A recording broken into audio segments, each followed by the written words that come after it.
Guys, Victoria here. It's been a moment. Welcome to my vlog. That's right. And for you who's joining me for the first time, thank you for watching. I'm Victoria, and please don't forget to subscribe. Please subscribe. Feel free to share with your friends and leave a comment. All right, guys. Today's video is going to be drum rolling. All right, let's get serious, guys. Whew. So, guys, today's video is going to be about positioning your personal brand for business. That's right. How you can make money as a person. Do you get? Like, everybody has something they're good at, a skill they're good at, and it's just there. They're just using it, and they're not getting anything from it. You're not getting paid from it. You're not getting resources from it. All right. So this payment can be cash, and it can be kind. Oh no, not that kind. Not that kind that you're thinking about. That I know you're thinking about. So the kind I mean is probably products in exchange or other services in exchange. Um, all right, so we don't buy the idea of exposure anymore because well, the economy is hitting us hard, and exposure can't do it. All right, but you can position yourself. You can position your personal brand to make money. All right, so I'm going to be telling you how to do that. So these tips I'm going to be sharing with you guys aren't just stuff that I picked up randomly. It's things that I did, things I learned, and things I applied to myself that worked for me. So stick around.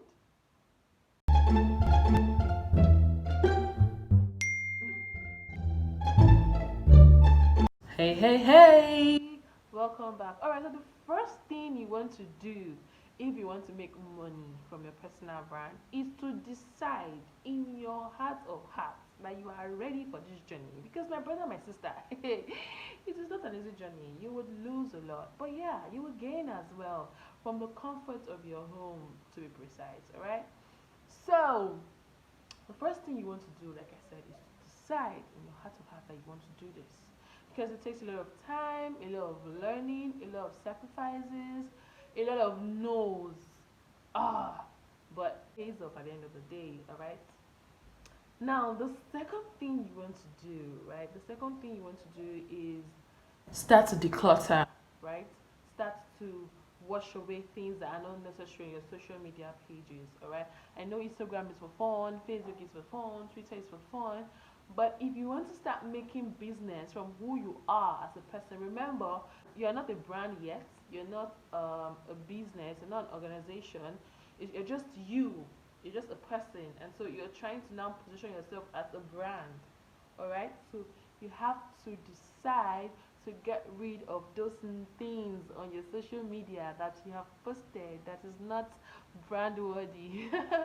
Yeah, so you have to let them go. Like, let it go, let it go, let it go. I know it's hard, and when you start to let them go, you're going to lose followers.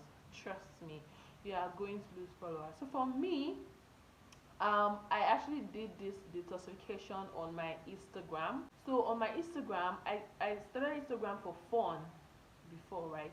And then there was this skill acquisition that came around, and I learned the makeup thing. And so I said, okay, let's turn it to a makeup page and the rest of that. But the truth is, I understand that yes, I love the art of makeup. I do makeup for friends and people who still book me to do their makeup sessions. Still book me, although I do not do it professional again or make it so loud. But I realized that I prefer creating content. Like, content is what is me. I am content. Oh yeah, for those that call me content, you guys know yourself.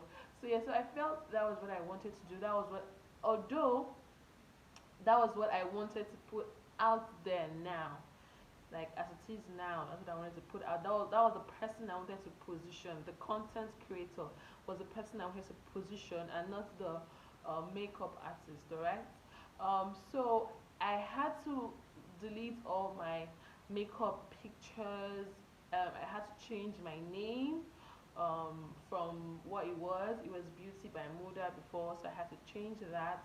And so I just changed everything on Instagram, and I lost a lot of followers. I think I lost like 100 or more. So you have to be ready to lose those followers. Now, the next thing you want to do is you want to now maximize the opportunity. You want to maximize the platform. So now you want to maximize your Instagram page, your Facebook page, your Twitter. You want people to know what you do, and because there's nobody that wants to land on your page and ready to pay you if they cannot see through your page what you're good at. All right. So from your bio to your link to your feed, your aesthetics, every single thing. Although for me, a lot of people choose colors, like different colors for their aesthetics, which is amazing, which is cool. When you land on pieces like that, you fall in love. I do fall in love. But for me, I knew that keeping those colors up wouldn't be my thing. So I tried to just do the caption, alright? So every caption I try to drop, I don't just drop any caption, alright? I tend to put the content there. Jigget, jigget. So yeah, so you can decide if what you enjoy doing is taking product pictures, then every picture on your feed has to be the bomb. Alright? Every single picture, even if it's a picture of a hand, it has to be the bomb. Alright, so whatever it is that you know how to do, you have to now portray it. The next thing you want to do is you want to have platforms that showcase who you are or what you do. For me, I leveraged on starting a blog. Alright, I knew that I could pour out my heart on the blog, and for every brand of I sent a mail to work with, we want to see what I have done before, what I have written. So sending the links of published articles on my blog to them was a proof that okay, this is what I can do and still keep my content to myself without anybody using them without paying. Do you understand? Because there are a lot of people out there who wants to use you and not pay you. Guess what? Guess what? I was used and not paid for a month. That's right, for a good month, and I learned my lesson. Trust me. So for every deal you want to start, I know you are just starting, and all that comes to your head now is make the money, make the money. Please, guys, ask for something official, something written, documented, and signed. You need an agreement as a freelancer. You need an agreement as a creative for everything you're doing. All right, because man, people be moving crazy on the streets. Like I said, you have to leverage what you're good at, all right? If it's makeup, fine, you have to leverage, you have to start something, you have to choose a style of your makeup videos and product reviews, all right? If it's fashion, then you have to start portraying the fact that you're a good stylist and you're someone who loves fashion and all that. So for me, I started a blog, like I said, and I leveraged on my Instagram as well. So now you have to join the right communities. The next step, I think that's number 4, is to join the right community, right? So while I was decluttering and getting rid of things I didn't want on my feed, I was also getting rid of those I followed that didn't actually um, add value to me at that moment. So I unfollowed so many people. Obviously, they would unfollow me back. That's the more losing of followers. So I unfollowed a lot of people, and I started searching for people that I could connect with at this point, people that could help me get to where I want to be and where I want to get to. So I started looking for communities that I would meet other creatives, other creators, and just learn and connect. All right. So because I had to learn everything, so there was nobody there that was dishing it all out for me. So I had to go out there and I had to learn everything. And in learning everything, you have to follow people who you would learn from. You have to read, you have to listen to podcasts and the rest of that. So yeah, so that's another thing you need to do. You need to connect to the right people, the right community. You need to research and read. So the next thing that you want to make sure you do is to pick a niche. Like everybody has so many things they are good at. Like I said, I love makeup and I am good at it. The lot of things I love doing, like I can make hair, I can sew clothes, like a lot of freaking things I could do. But you have to pick something you want to be focused on, something that you want to put all your energy into, alright? And even if you choose creating content like I did, you still have to narrow down what kind of content you want to create. Because you don't want to go there and just be creating whatever. So you want to pick a niche, something that you would concentrate on, alright? Even if it's content creation, you want to know what kind of content will I be creating. Although I would advise that you do not over narrow it down, because when you over narrow it down as a starter, like when you start and you try to over narrow it down, it's sometimes because you've not gotten to that point where you're good at this, right? Like we are all learning. I am still learning. It becomes hard for you. Like every creative experience they call brain blocks. So for you to have over narrowed it so down, maybe you say okay, you want to creating content on child health, right? It might you might have these brain blocks a lot, and because it's not so much that you know and so much that you can write about or work on, all right? So I'm just using that as an example, but I hope you understand what I'm trying to say when I say that you should not over narrow it down. So try to pick a niche that's a bit broad. Like I chose lifestyle because I feel like lifestyle is encompassing. It has a lot in it. It could be beauty, it could be fashion, it could be culture, it could be sports, it could be entertainment. You know, it could be a lot. Lifestyle could be a lot, alright? So I just thought lifestyle was something that covered everything. So I would not run out of ideas so quick. Do you get? So that's it. So I based my blog on lifestyle, and so lifestyle could even be events that you attend. You get, even though we have coronavirus and events are not happening this year, but when we are over these and events that are happening, you can also write about events and the rest of that. So now, like I said, that's the next thing you have to do, creating a niche. Now, the last thing you want to do is build your brand. Build your brand. Because you have positioned it, you have decided what you want to do, what niche you want to concentrate in, your values, brands you want to work for, those you want to follow, those you want to unfollow, the kind of followers you want to attract, and the rest of that. Now you have to build your brand.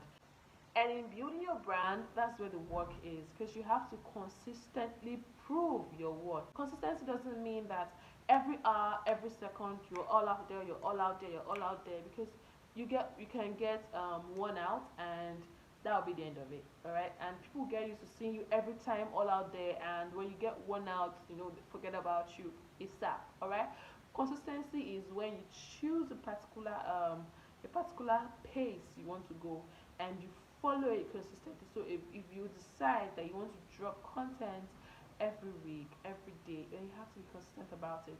Now, consistency is not only about the frequency, all right? It is also about the value that you continually put out there, all right? So the value of every content, the value of everything you want to put out there, the value of every design, if you're a graphic designer, the value of every cake, every food, if it's cooking that you're into, has to be consistent. You do not want to give good today and give horrible tomorrow and then come back and give good because people would not want to trust you anymore because they're like, what's she up to? What's going on? Why is she confused? So you have to be consistent about your value as well as your frequency, all right? And you have to also consistently connect with people, network, go for events, meet new people, connect with them. Don't just like their post and go. Get to know who they are, like connect to their content so they can connect to yours. And that way it's visibility, all right? So when you connect to people, the trick now is when you connect to people and they know somebody or they are in need of your service, they would reach out to you because you've connected, because you guys are like more like friends and family, like a community of creatives, alright? So they could easily reach out to you and be like, hey, what's up? Even as a model, even as a model, like you know that every picture on your feed has to be the bomb, and you have to connect with other people in the modeling industry, because they can like hit you and be like, hey, so there's this shoot, are you available? So they can always hit you and be like, hey, there's this job, we're looking for content creators, there's that, and you get this job. So now that you've started getting paid, yeah, you started getting paid, you started hitting deals, and you started getting paid, it's time to keep track of every progress. It's not going to be easy because you are doing it all alone. Do you understand? There's no godfather there. There's nobody there serving you these deals. You're working your ass out. You're sending out these mails every day. I mean, there was a time when I can send like 5, 10 mails a day to random people, random mails. I'll just Google up mails and all that. So it's your work, and so you have to keep the progress. So it's like a portfolio of where you keep things that you've done. Because when you start going for bigger brands, for more serious brands, they want to see what you've done. They want to see those you've worked with for them to trust you. So this record, this portfolio that you have kept of what you've done is what will speak for you. All right. So, and let me tell you something. This personal brand positioning is not something that you do overnight. So it's a process, and it's a process that needs dedication. But you would enjoy the joy that you get from having a 9 to 5 and still killing it on your side hustle, all right? Even if it's starting an online fashion hub or a lifestyle hub, it's buying and selling, whatever it is, you have to position it in a way that people are ready to pay for your services or your goods. Um, it's cool to have a 9 to 5 and to have a personal brand, that you can always turn to. Okay, look at this whole COVID thing. A lot of companies laid off staffs, and these people, most of them don't have side hustles, and then they go back to ground zero and start to hustle again. But imagine they had their 9 to 5 and they had a side hustle, they had the personal brand. That's something they will have fallen back to. So everybody needs a side hustle. Everybody needs a side hustle. And if you're starting a side hustle and you want to get paid, you want money, just follow this little steps I've dropped for you, and trust me, they work. Because I'm not out here dropping you just fictions and just things that I think, and things that I have done that worked for me, and I am still doing. I am still doing. So if you have a brand that wants to work with me, or you are a brand and you want to work with me, I'm opened to deals. All right.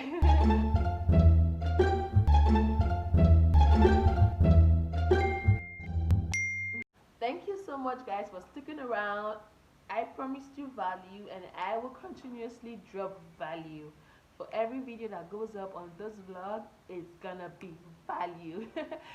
So, guys, stick around. Do not forget to subscribe. If you love this video, give it a thumbs up, and feel free to share the link to all your family and friends and well wishers, your neighbors, and everybody. Thank you so much, guys, for joining. I hope you enjoyed every bit of this video. See you next time when I come to drop by. Oh, my skin be popping. A new found skin routine that is killing them back.